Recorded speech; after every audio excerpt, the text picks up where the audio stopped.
Hi there! Today I'm going to show you how to use Padlet Backpack in the school setting. It has many fine features which can allow for privacy, student engagement, and collaboration. When you first go to Padlet Backpack, you will find yourself on this page, where you can sign up for a 30-day trial.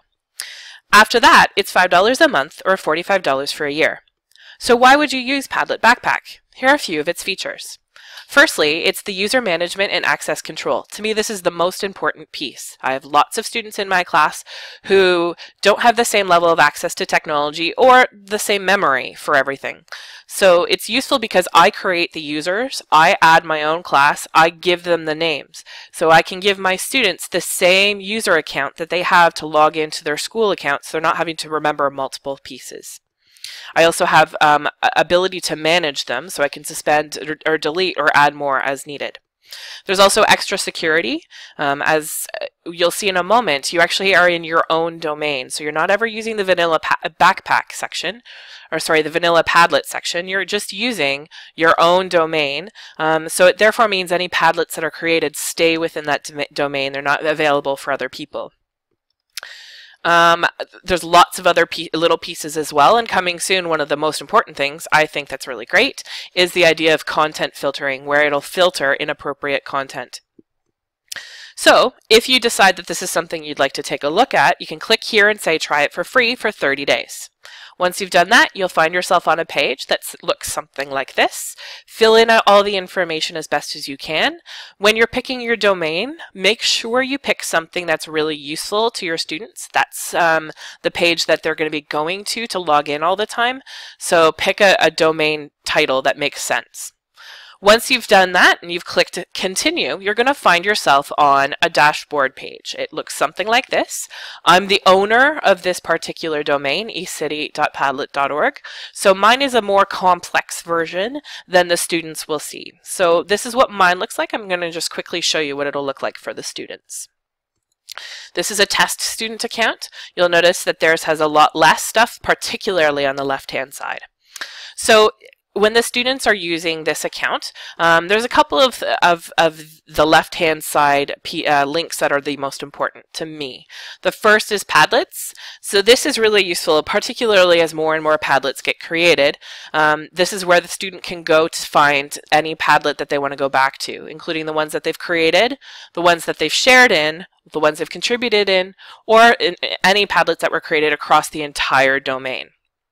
The other really important one to me is settings. This is great because most of my students like the ability to personalize as much as possible.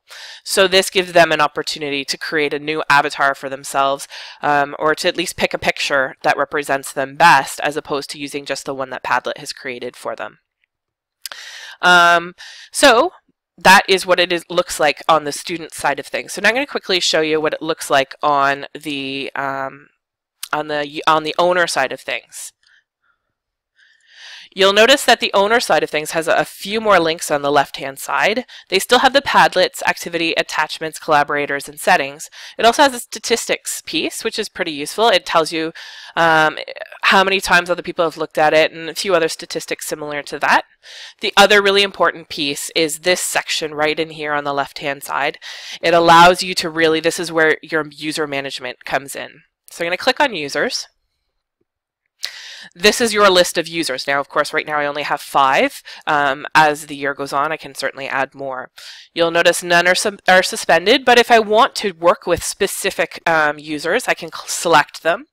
I can view their profile, I can edit their profile, I can change their password, which is useful when they've changed it themselves or they've forgotten it.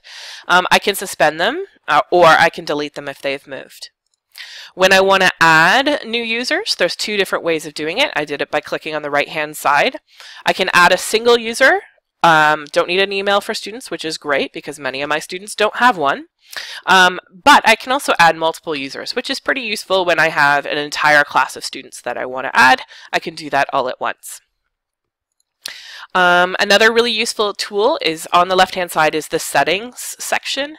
This is the part where you can personalize the domain itself. You don't need to use a generic Padlet picture. You can use your school logo or a picture, something along the lines that means something to you and your students. If you decide that you would like to do more than the 30-day free trial, the billing section is pretty useful for your information.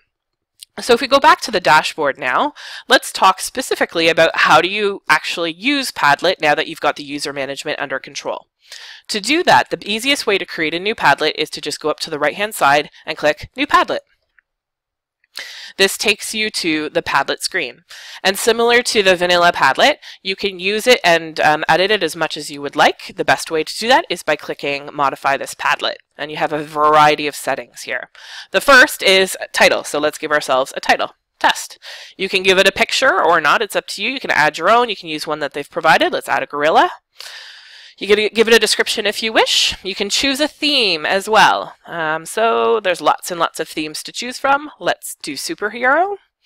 And you can choose wallpaper. This is when we've tested this with students. This is the part that I would say that they've enjoyed the most. They really love the opportunity to try out all kinds of different things. It's also nice because you can change your layout depending on how you want to use your Padlet. So you can do it freeform, which is a bulletin board, and everybody's post is wherever they double click. You can do stream, where the post that's the oldest is the one at the bottom, and the post that's the newest is the one at the top. Or you can do a grid where it's just one after the other, but at least none are overlapping each other. So it's totally up to you. Today I'm going to stick with freeform. Privacy, always really important with students. So you have 4 different settings. One is private, so it's just the people you want to have access to.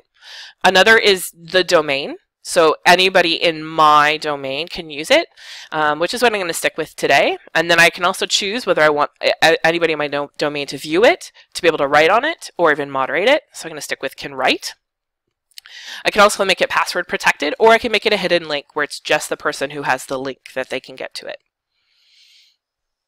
Notifications, if there's any changes, I get an email. Another really great thing I like about this is that you can change the address. Instead of it being random numbers and letters that the kids are never going to remember, you can give it an address that makes sense. It checks that your domain hasn't already got one on it. So if I use the word test, you'll notice it's taken. So I actually have to give it a different one and then click pick. And then of course I can copy and delete as well. So now that I've got it all set up, let's use it as a Padlet. I give it a title and I type. I can add any kind of attachment, whether it's a video, it's a picture, anything along those lines. I can resize it, I can edit it, I can move it around. Multiple students can use it if I have that as a setting. So once I've got that done, if I'm completely happy with my Padlet but I want to go back to my dashboard, I click up here to the upper right hand side. So again, I'm back in my dashboard again. You'll notice that I now have the test as my updated Padlet. So, in conclusion, based on our use with test students, Padlet Backpack can be used by students from grades 4 through 12. Pedagogically speaking, this tool brings a level of privacy that parents, teachers, and even students appreciate, while giving an opportunity for students to practice using their digital literacy skills. That Padlet Backpack helps to engage students who might not otherwise choose to share their thoughts in a more traditional setting. Finally, this online tool allows for learning to be a collaborative environment where multiple points of view can be shared in one place. Thank you for watching.